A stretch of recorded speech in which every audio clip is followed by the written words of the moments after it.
night before. Very excited to see him perform. Everybody, I'm going to say this all night. Put your hands together for Ernie Noy!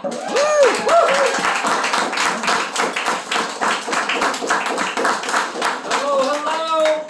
I'm coming. Water to keep my mouth dry. Whiskey because I love whiskey. So,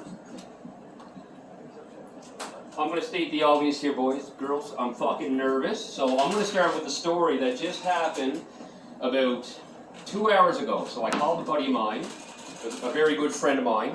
Is this mic on? Yeah. Okay. A good friend of mine, I called him and I'm telling him the story. I'm like, listen, man, I signed up for some open mic. I've been rehearsing all week, but I'm fucking nervous. I said I got the shake. So, backstory here. So, my buddy has his freedom now, but there was a time in his life when he didn't have his freedom. Catching my drift here, okay? There was 3 years where he didn't have his freedom, so I'm going on like, man, I'm just fucking nervous here. What do? I'm shaking, I'm sweating, I'm stuff. He goes, yeah, just like the first time I took a shower in prison. That was it. After he said that, I'm like, okay, man, I'm pretty calm here. All right. Jesus. That was my icebreaker. That was not part of the story. How's everybody doing here tonight? That's all right. Let's hear it. All right. I apologize. I'm running a little bit late. On my way here, I ran into one of our local homeless guys, and as I usually do, I like to chat and I like to get involved. So I stopped and I chatted to this guy. You know, I'd like to see how he became to be living on the streets. This guy, he was pretty forthcoming. He was giving me the whole sob story, you know. I got into drugs when I was younger, and I went in the wrong path, and I had no work ethic, and my family since long shunned me, and he was like really going in to the story and really kind of tugging on my heartstrings, right? And I don't give handouts. I never do that. I'd rather give somebody a job than money.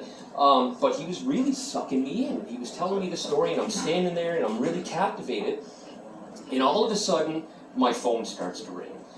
And I'm embarrassed, right? This guy's here with barely any clothes on his back, and I'm here on my way, and my phone starts ringing, so I'm fishing around in my pocket to shut it off. And all of a sudden, he hauls out this fucking $1,200 iPhone, this homeless guy, and shushes me. Oh, that was punchline.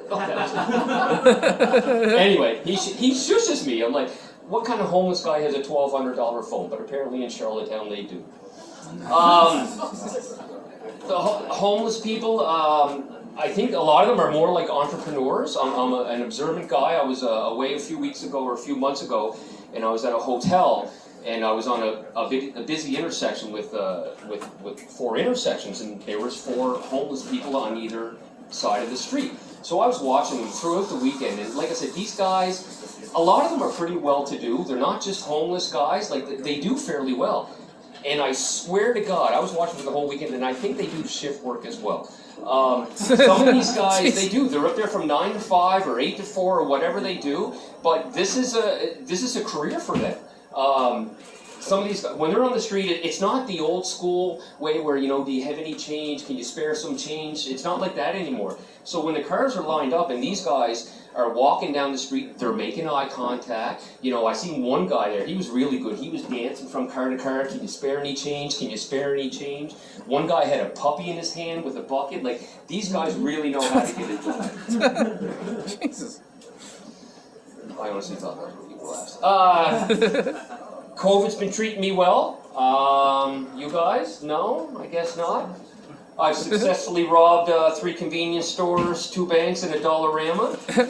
I didn't mean to, but the same as you guys, when COVID first starts and you get that mask on, and I'm an ass, I'm a jokester, probably the same as a lot of you guys, so you go into a store and you have the mask on, and you get up there and you're making your purchase. He says, is there anything else? And just, out of being an ass guy, said, give me all your motherfucking money, bitch! Jesus Christ. I walked away with $84 the first time. So, it worked out well. Been catching up on a lot of TV shows, old reruns during COVID with my kids. Do we have any parents here tonight? Many parents here tonight? Great, this next bit is going to go over very well. Anyway, it's different watching shows through kids' eyes. I got a 9 and 10-year-old boy, and they're both sarcastic, mouthy, sexual innuendos. Anyway, that's going to lead on here. So they put a different perspective on shows. So we were having a good family night, me and my wife and a couple of kids, and we were sitting there watching Friends. People watch Friends? Have you watched Friends? This may not go over so well if you didn't either. Anyway, we were watching Friends, and you remember that episode of the Smelly Cat, Phoebe singing the Smelly Cat? So I've always had it in my mind over the last 20 years of, you know, a party or we're not talking to kids, or sorry, to friends, and the Smelly Cat, it's just a regular Phoebe up on stage singing the song. But I look at it differently now because my wife and I and kids were watching just one night, and that episode come on, and the Smelly Cat comes up. And all of a sudden, my kid jumps up, my 9-year-old boy. I want to get you guys to get the vision, because when I hear Smelly Cat now, it's not Phoebe singing on stage. I don't know if this is appropriate, but it's a 9-year-old boy in his underwear, jumping up on the table, singing, Smelly Cat, what are they feeding you? No? I may not go away with a laugh, but if you guys can picture that in your mind every time you watch Friends, then hey, I'll go with it. My wife and I are at a little bit of a crossroads in our relationship. I wouldn't mind having another child, and she wouldn't mind if I had a vasectomy.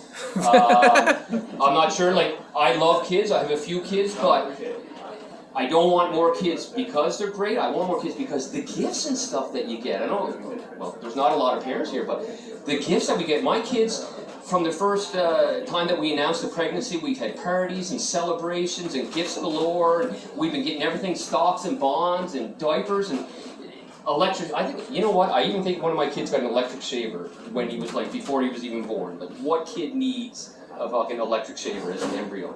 Anyway, she won. I got the vasectomy, and being the jackass that I am and trying to make fun of things, what you don't know, so you have the procedure and you got to go back so many weeks later, and they say you got to bring the sperm sample back. So being, again, the jackass that I am, they don't specify of how you need to bring that back. Obviously, they give you the cup, so I had a few ideas of doing it. My girlfriend wouldn't let me do a lot of it, but anyway, my first thought was I wanted to go in after 8 weeks later and fucking slap the Playboy on the counter and say, give me a cup, give me a room, I'm ready to go. She didn't like that at all.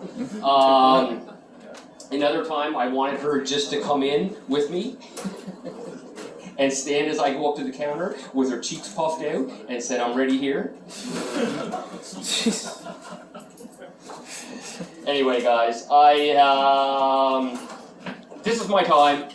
This is, let's give it up to the rest of the comedians coming up tonight. It's not easy getting up here. The icebreaker started well, the rest not. But anyway, what I want you to go away with tonight is a 9-year-old boy in his underwear, smelly cat, whatever. Thanks, guys. Have a good day.